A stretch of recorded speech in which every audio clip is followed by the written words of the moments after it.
Hi, hello! We are here at Pagudpod, Patapat Bridge. Ito po, ayan. We are having our prenup today.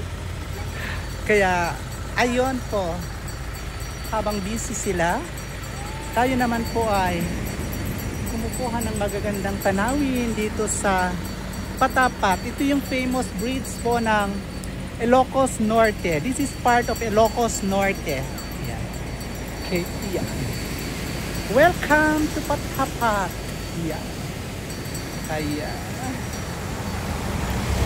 Ayan guys.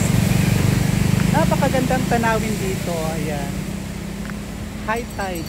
Ayan. Parang may rainbow pa siya. Ayan. Diba? Ayan. So ayan guys. Today is my vlog. Prenup vlog. Okay guys. Ayan. Ganyan, busy ang team. This is my team. Oops, ayan. Okay. Dahil may sasakyan na dadaan. Ayan. There are cars passing by. Kaya medyo nistorbo ang mga prenup namin. Ayan. Ganyan talaga. So, ayan guys. Pakita ko yung view ng whole bridge na to. It's famous in the world. Okay? So, ayan guys, pakita ko po. Okay, bye!